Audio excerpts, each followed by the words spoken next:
Dear students, कैसे हैं आप सभी लोग। मैं मोहित ठाकरे वेलकम करता हूं आपका आपके अपने यूट्यूब चैनल बीरन एकेडमी के ऊपर। दोस्तों, आज के इस वीडियो लेक्चर में हम समझेंगे इलेक्ट्रोकेमिस्ट्री को, जो कि हमारा एक बहुत ही इम्पोर्टेंट टॉपिक है और यहाँ से एमपी बोर्ड में हमारा 5 मार्क्स का एक क्वेश्चन पूछा जाता है। तो एक बहुत ही इम्पोर्टेंट टॉपिक है और बहुत ही ईजी टॉपिक है और बहुत जल्दी कवर अप हो जाता है टॉपिक। तो आज हम समझेंगे हमारा इलेक्ट्रोकेमिस्ट्री का चैप्टर। आज से हम स्टार्ट करेंगे। 7 से 8 वीडियो लेक्चर में ये कंप्लीट हो जाएगा ये चैप्टर हमारा। और इसके अलावा जो भी है, जो इम्पोर्टेंट क्वेश्चन यहाँ से बनते हैं वो भी हम यहाँ पे तैयार करेंगे। तो चलिए शुरू करते हैं हमारे वीडियो को। तो आज का हमारा जो टॉपिक है वो है इलेक्ट्रोकेमिस्ट्री के ऊपर। तो दोस्तों, इलेक्ट्रोकेमिस्ट्री से नाम से ही समझ में आ रहा है अपने को कि यहाँ पर हमको केमिस्ट्री पढ़ना है किसकी, इलेक्ट्रिसिटी की। ठीक है, तो जो इलेक्ट्रोकेमिस्ट्री वर्ड है उसको हम अगर से तोड़े ब्रेक करके देखें तो यहाँ पर क्या है, 2 वर्ड से मिलके बना है। एक है इलेक्ट्रो मीन्स इलेक्ट्रिसिटी और सेकंड है हमारी केमिस्ट्री। तो यहाँ पर हमको इलेक्ट्रिसिटी की केमिस्ट्री को डिस्कस करना है। तो पहले कुछ डेफिनेशंस की बात कर ले कि इलेक्ट्रोकेमिस्ट्री होता क्या है। आप सिंपल ये भी समझ सकते हैं कि इलेक्ट्रोकेमिस्ट्री क्या है, तो ये एक केमिस्ट्री है इलेक्ट्रिसिटी की। आगे हम इसकी स्टैंडर्ड डेफिनेशन की बात, तो इलेक्ट्रोकेमिस्ट्री की अगर से स्टैंडर्ड डेफिनेशन की बात करें तो इलेक्ट्रोकेमिस्ट्री जो है वो हमारी फिजिकल केमिस्ट्री का एक ब्रांच है। याद रखना, फिजिकल केमिस्ट्री का ब्रांच है ये। तो यहाँ पर हम डील करते हैं, यहाँ पर जो हम स्टडी करते हैं वो स्टडी होती है हमारी इलेक्ट्रिसिटी और केमिकल रिएक्शंस के रिलेशंस के बीच में, या इनसे रिलेटेड जो इंटरचेंजेस है उनके बीच में। इंटरचेंजेस की बात मैं अगर से करूँ तो मतलब ऐसा है कि हम जानते हैं कि जो एनर्जी होती है इसको ना ही प्रोड्यूस किया जाता है ना ही डिस्ट्रॉय किया जाता है, ओनली इसका फॉर्म कन्वर्ट होता है। एक फॉर्म से दूसरे फॉर्म में हम इसको कन्वर्ट कर सकते हैं। तो यही है, हम कहीं पे इलेक्ट्रिसिटी का यूज़ करेंगे किसी केमिकल रिएक्शंस को करवाने के लिए, या हम बोले कि कहीं केमिकल रिएक्शंस की हेल्प से हम इलेक्ट्रिसिटी प्रोड्यूस करेंगे। यही कहलाता है इंटरचेंजेस। तो इलेक्ट्रोकेमिस्ट्री क्या है, फिजिकल केमिस्ट्री की एक ब्रांच है जहाँ पर हम स्टडी करते हैं रिलेशन को, इलेक्ट्रिसिटी और केमिकल रिएक्शन के बीच में जो रिलेशन है उनकी स्टडी की जाती है। आगे एक इम्पॉर्टेंट नोट, इसको याद रखना, जो कैवेंडिश है ये पहले साइंटिस्ट थे। कैवेंडिश जो थे हमारे, ये पहले साइंटिस्ट थे जिन्होंने इलेक्ट्रोकेमिस्ट्री से रिलेटेड जो इन्वेंशंस हैं वो किया था। सबसे पहला इन्वेंशन जो इन्होंने इलेक्ट्रोकेमिस्ट्री से रिलेटेड अगर से कोई पहला इन्वेंशन हुआ था तो उसको किया था कैवेंडिश नाम के साइंटिस्ट ने। कब किया था? 1776 में। तो ये था हमारा इलेक्ट्रोकेमिस्ट्री का एक बेसिक सा डेफिनेशन। ओके, तो अब हम समझते हैं हमारे जो बेसिक सी डेफिनेशंस हैं उनको समझते हैं। सबसे पहले हम बात करें अगर से कंडक्टर्स की, तो कंडक्टर्स ऐसे सब्सटेंस होते हैं जो कि पास करते हैं इलेक्ट्रिसिटी को। जैसे कि हमारे कॉपर वायर्स हो गए, आयरन में हो गया, जिनके थ्रू करंट पास हो सकता है वो सारे कहलाते हैं कंडक्टर्स। फिर इसमें अलग अलग कैटेगरी, जैसे कि आप लोगों ने पिछले बार भी पढ़ा होगा, सेमीकंडक्टर्स होते हैं, इंसुलेटर्स होते हैं, ये अलग अलग कैटेगरी। लेकिन अब हमको यहाँ बेसिक जो इलेक्ट्रोकेमिस्ट्री में पढ़ना है वो पढ़ना है कंडक्टर और नॉन कंडक्टर को। तो कंडक्टर्स क्या होंगे, जिनके थ्रू इलेक्ट्रिसिटी पास हो सकती है वो सारे कहलाएंगे क्या, कंडक्टर्स। जैसे कि हमने एग्जांपल लिया है कॉपर, आयरन, सिल्वर, ETC, यानी जितने भी मेटल्स हैं इन सारे से हमें मालूम है कि इलेक्ट्रिसिटी इजीली पास हो जाती है, ये सारे क्या कहलाएंगे, कंडक्टर्स कहलाएंगे। फिर बात करें हम नॉन कंडक्टर्स की, तो ये जानते हैं आप कि ऐसे सब्सटेंस जिनमें इलेक्ट्रिसिटी पास ना हो सके, ऐसे सब्सटेंस कहलाते हैं हमारे नॉन कंडक्टर्स। जैसे कि प्लास्टिक, रबर, वुड, इन्हें हम इंसुलेटर भी बोलते हैं। ठीक है, अब बात आती है मेन हमारे इलेक्ट्रोलाइट्स क्या होते हैं। ठीक है, तो इलेक्ट्रोलाइट्स ऐसे सब्सटेंस होते हैं जो अपने से इलेक्ट्रिसिटी को पास करवा सकते हैं, उनके फ्री फॉर्म में या उनके मोल्टेन फॉर्म में, उनके मोल्टेन स्टेट में सॉरी, या उनके एक्वस सॉल्यूशन के थ्रू ये इलेक्ट्रिसिटी को पास करवा सकते हैं। यही कहलाते हैं हमारे इलेक्ट्रोलाइट्स। से इलेक्ट्रोलाइट्स हमारी बॉडी में भी प्रेजेंट होते हैं और ये जो होते हैं हमारी बॉडी में भी काफ़ी सारे एक इम्पॉर्टेंट फंक्शन को कंडक्ट कराने का काम करते हैं। जैसे नर्व इम्पलिंग, जो सिग्नल ट्रांसमिशन है बॉडी में, ये सारा काम यही इलेक्ट्रोलाइट्स हमारी बॉडी में भी करते हैं। तो वैसे ही इलेक्ट्रोलाइट्स की हम बात करें तो इन्हें क्लासीफाई किया गया 2 टाइप से। एक होते हैं वीक इलेक्ट्रोलाइट्स,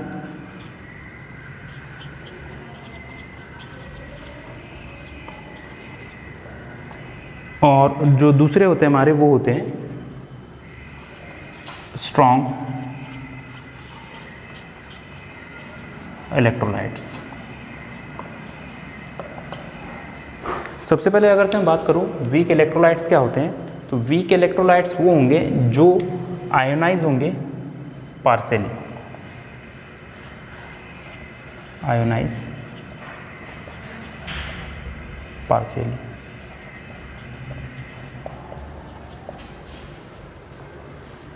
सेकंड इनकी बात करें तो कंडक्टिविटी जो होगी यहाँ पर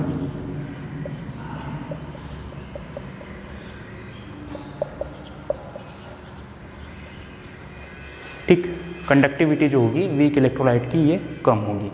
अगली हम बात करें तो डाइल्यूशन का इफेक्ट यहाँ पर देखने को मिलेगा।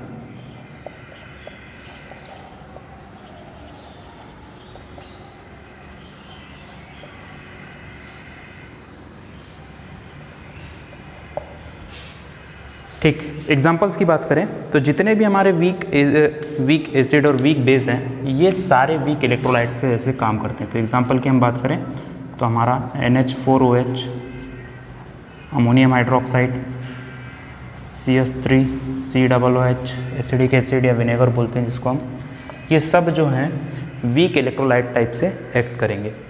सेकेंड अगर से हम बात करें स्ट्रॉन्ग इलेक्ट्रोलाइट्स क्या होते हैं उसकी, स्ट्रॉन्ग इलेक्ट्रोलाइट्स जो होता है वो होता है जो आयनाइज होगा कंप्लीटली,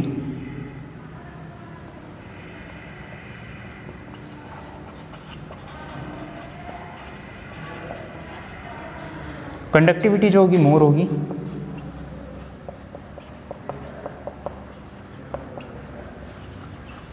और डाइल्यूशन इफेक्ट जो होगा इनमें ये कम होगा।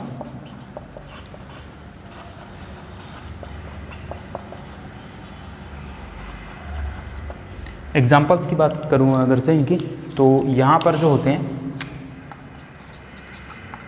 जितने भी स्ट्रॉन्ग एसिड स्ट्रॉन्ग बेस हैं, जैसे कि H2SO4 हो गया हमारा,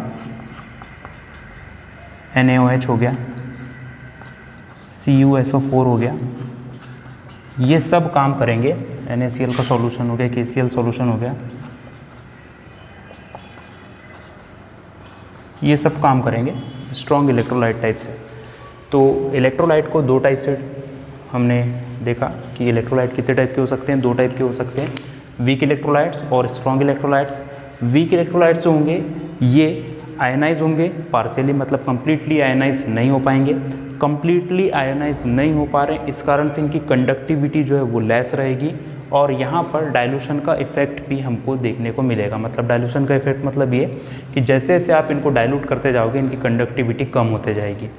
आगे हम बात करें स्ट्रॉन्ग इलेक्ट्रोलाइट्स की, तो स्ट्रॉन्ग इलेक्ट्रोलाइट्स की सबसे अच्छी बात ये है कि आयनाइज हो जाते हैं कंप्लीटली आयनाइज होने के कारण कंडक्टिविटी भी इनकी जो होती है हाई होती है, ज़्यादा होती है, और डाइलेक्शन इफेक्ट जो होता है यहाँ पर लेस, यानी डाइल्यूशन का इफेक्ट जो है कम देखने को मिलता है, बिल्कुल भी कई केसेस में देखने को नहीं मिलता है। एग्जाम्पल्स की बात करें तो जितने भी वीक एसिड और वीक बेसिस हैं ये सारे आएंगे वीक इलेक्ट्रोलाइट्स में, क्योंकि आयनाइज ये अच्छे से नहीं हो पाते, और जितने भी स्ट्रॉन्ग एसिड और स्ट्रॉन्ग बेसिस हैं ये सब इंक्लूड होंगे स्ट्रॉन्ग इलेक्ट्रोलाइट्स में, क्योंकि ईजीली आयनाइज हो जाते हैं। तो ये था हमारा इलेक्ट्रोलाइट्स। चलिए अगली हमारी जो डेफिनेशन है वो है हमारी इलेक्ट्रोलाइसिस की। इलेक्ट्रोलाइसिस की हम बात करें तो इलेक्ट्रोलाइसिस इस इलेक्ट्रोकेमिस्ट्री में सबसे इम्पोर्टेंट रिएक्शन है, और इसको बहुत अच्छे से हम समझेंगे। देखते हैं इलेक्ट्रोलाइसिस होता क्या है। किसी इलेक्ट्रोलाइट को इलेक्ट्रिसिटी की हेल्प से उसका ब्रेकडाउन करना, उसका डिकम्पोजिशन करना, उसका लाइसिस करना, यही कहलाता है हमारा इलेक्ट्रोलाइसिस। बहुत सिंपल टर्म में समझा दे रहा हूँ मैं कि इलेक्ट्रोलाइसिस होता क्या है कि जहाँ पर किसी इलेक्ट्रोलाइट का हम डिकम्पोजिशन करें, उसका ब्रेकडाउन करें या उसका लाइसिस करें इलेक्ट्रिसिटी की हेल्प से, यही कहलाता है हमारा इलेक्ट्रोलाइसिस की प्रोसेस। ठीक है, आगे सबसे इम्पोर्टेंट चीज़ द इंस्ट्रूमेंट, जो इंस्ट्रूमेंट यहाँ पर हम यूज़ करेंगे इलेक्ट्रोलाइसिस के लिए वही हमारा इंस्ट्रूमेंट कहलाता है इलेक्ट्रोलाइटिक सेल। इस चीज़ को आप लोग याद रखना, इलेक्ट्रोलाइसिस को करवाने के लिए हमको इलेक्ट्रोलाइटिक सेल की नेसेसरी होगी, नीड होगी। ठीक है, एक और बार फिर से अच्छे से समझ लीजिए कि इलेक्ट्रोलाइसिस होता क्या है, फिर हम इसका मैकेनिज्म भी समझेंगे होता क्या है यहाँ पर। तो इलेक्ट्रोलाइसिस की जो रिएक्शन है वो उसमें जो इलेक्ट्रोलाइट होता है उसका डिकम्पोजिशन होता है। यहाँ पर हो रहा ये है कि जब हमारे पास कोई इलेक्ट्रोलाइट था, क्या इलेक्ट्रोलाइट था हमारा AB, इलेक्ट्रोलाइट पे हमने इलेक्ट्रिसिटी को पास करवाए। ये इसको मान लेते हैं हम बैटरी B है ये, या एक सेल है DC सेल है कोई, ठीक है।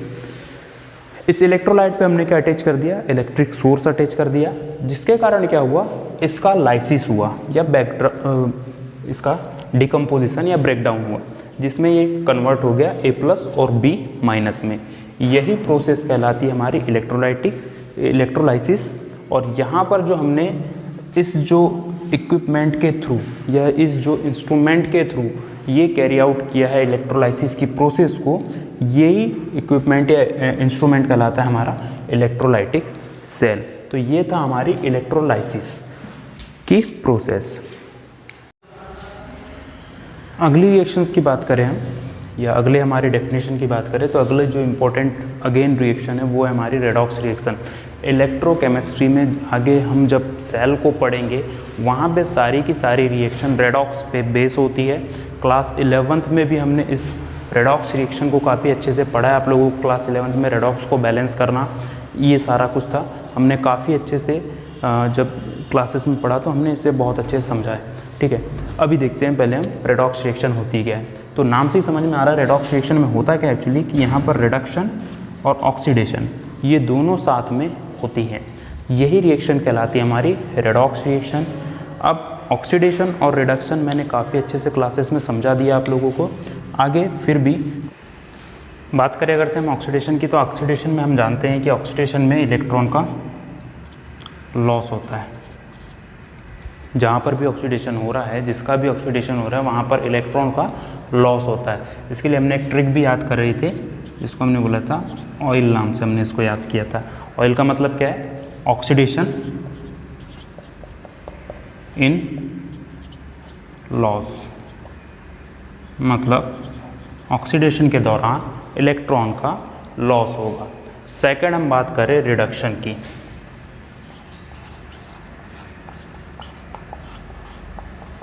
तो रिडक्शन में हमने देखा था इलेक्ट्रॉन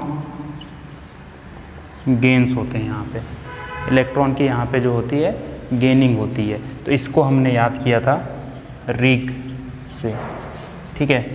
हमने क्लास 11th में इसको एक ट्रिक से पढ़ा था रेडॉक्स रिएक्शन पे, जिसके जो थी हमारी ऑयल रिग कह के पढ़ा था हमने। रिग का मतलब क्या है, रिडक्शन जहाँ भी होगा, मतलब रिडक्शन इन गेन। अब गेन और लॉस किसका होता है, तो हमेशा इलेक्ट्रॉन का होता है। तो ये थी हमारी रिडक्शन के लिए ट्रिक, जिसको हमने रिग से याद किया था, जिसमें होता क्या है, रिडक्शन जहाँ पर भी रिडक्शन हो रहा है वहाँ पे इलेक्ट्रॉन का गेन होगा, जहाँ पर भी ऑक्सीडेशन हो रहा है वहाँ पे इलेक्ट्रॉन्स का लॉस होगा। तो ये है हमारा रेडॉक्स रिएक्शन, जहाँ पे ऑक्सीडेशन और रिडक्शन साइमल्टेनियसली होता है।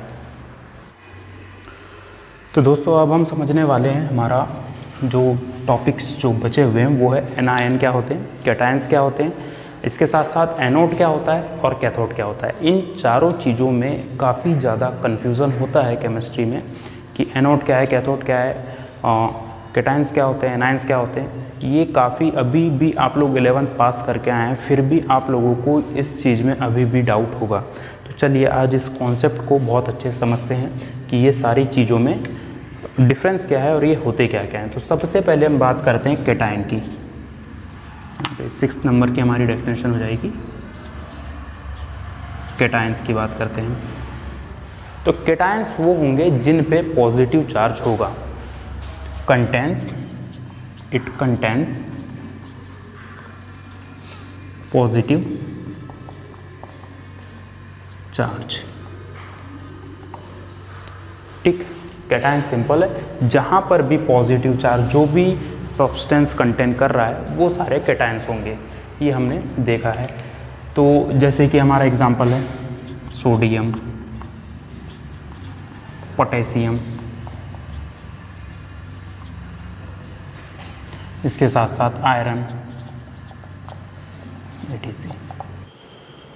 जो हमारा लेफ़्ट साइड होता है पीरियोडिक टेबल का, जिधर हम एस ब्लॉक होता है हमारा, उस साइड से अगर से हम बात करें तो उस साइड जो भी हमारे एलिमेंट्स होते हैं ये सारे कैटायन टाइप से काम करते हैं, या हम बोलें जो भी हमारे मेटल्स होते हैं ये हमारे एज अ कैटायन टाइप से काम करते हैं। इनके पास जो है इलेक्ट्रॉन्स को डोनेट करने की कैपेसिटी होती, इस कारण से इन पर जो है पॉजिटिव चार्ज हमको देखने को मिलता है।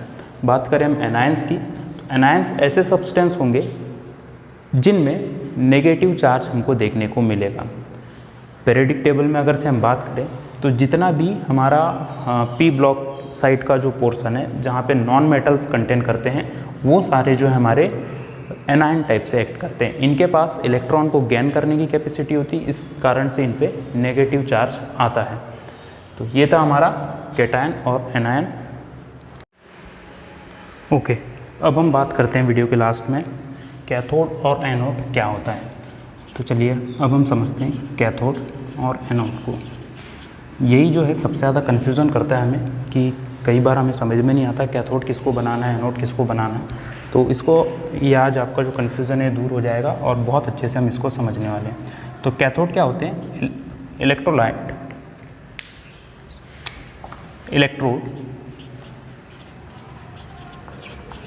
Electrode where reduction take place.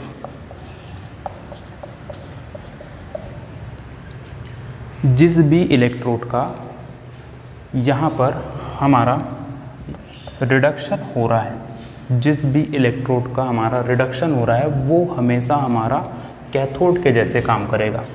ठीक है, क्लियर है? जिस भी इलेक्ट्रोड का या जिस भी मेटल रॉड का यहाँ पर रिडक्शन हो रहा है, रिडक्शन और ऑक्सीडेशन हमने थोड़ी देर पहले समझा, रिडक्शन हो रहा है वो हमारा काम करेगा एज अ कैथोड। आगे हम बात करें एनोड की। एनोड क्या याद रखना? Electrode where oxidation take place. हम एनोड किसको बोलेंगे? जिस भी इलेक्ट्रोड के ऊपर ऑक्सीडेशन हो रहा है, जिस भी इलेक्ट्रोड पर ऑक्सीडेशन हो रहा है वो हमेशा एनोड बनेगा। तो यही एक बेसिक सा डिफरेंस है कैथोड और एनोड के ऊपर, कि जहाँ भी रिडक्शन होगा, जिस भी इलेक्ट्रोड के ऊपर रिडक्शन होगा वो हमेशा कैथोड बनेगा, जिस भी इलेक्ट्रोड के ऊपर ऑक्सीडेशन होगा वो एनोड बनेगा। ऑक्सीडेशन रिडक्शन आप लोगों ने समझ लिया है। आगे हम इसको एक ट्रिक बता दे रहे हैं, 2 ट्रिक बता दे रहा हूँ मैं, जिससे आप इनको याद रख सकते हैं। पहली ट्रिक है red cat INOX. Red cat INOX मतलब ये है, रेड कैट से हम समझ रहे हैं कि रेड का मतलब क्या है? रिडक्शन, कैट का मतलब कैथोड। जहाँ भी रिडक्शन हो रहा है वो हमेशा कैथोड बनेगा। क्लियर है? एनॉक्स का मतलब ये है जहाँ भी ऑक्सीडेशन हो रहा है वो हमेशा एनोड बनेगा। ये हो गई हमारी पहली ट्रिक, रेड कैट एंड एनॉक्स। सेकेंड हम बात करें तो आप लोगों ने कोई भी नया व्हीकल जब भी खरीदा होगा उसके साथ एक आपको मिलता है आरसी कार्ड, आरसी बोलते हैं हम जिसको, जिसका मतलब होता है रजिस्ट्रेशन सर्टिफिकेट, जहाँ पे आपका नंबर वगैरह दिया रहता है उस व्हीकल का। तो इससे याद रखते हैं आप। तो आपने अपने एक दोस्त को बोला, ओए तेरा आरसी ला, ओए आरसी ला, तेरा आरसी ला। ठीक है, ओए से मतलब क्या है? ओए से मतलब है ऑक्सीडेशन अगर से हो रहा है तो ये बनेगा एनोड। आरसी से मतलब है कि अगर से रिडक्शन हो रहा है तो ये बनेगा आपका कैथोड। तो ये कुछ बेसिक सा डिफरेंस है एनोड और कैथोड में। होप ये आप लोगों को समझ आया होगा। तो आज की इस वीडियो में हमने कवर अप किया हमारा कंडक्टर क्या होते हैं, नॉन कंडक्टर क्या होते हैं, यानी जो इंसुलेटर क्या होते हैं, रेडॉक्स रिएक्शंस क्या होती है, साथ ही साथ हमने इलेक्ट्रोलाइसिस क्या होती है, इलेक्ट्रोलाइट्स क्या होते हैं, वीक इलेक्ट्रोलाइट, स्ट्रॉन्ग इलेक्ट्रोलाइट। ठीक है, फिर कैटायन, एनायन, एनोड, कैथोड, इन सारी जो बेसिक सी डेफिनेशन है इलेक्ट्रोकेमिस्ट्री की, इनको समझा। वीडियो के अगले पार्ट में हम, अगले वीडियो में हम इससे रिलेटेड क्वेश्चंस को कवर करेंगे और जो टॉपिक्स हैं उनको समझेंगे। होप आप लोग को इस वीडियो से काफ़ी हेल्प हुई होगी। तो वीडियो अगर से पसंद आई, वीडियो से आप लोग कुछ नया सीखने को मिला तो वीडियो को लाइक ज़रूर करें, साथ ही साथ चैनल को सब्सक्राइब करें और दोस्तों के साथ भी शेयर करें। Thank you so much.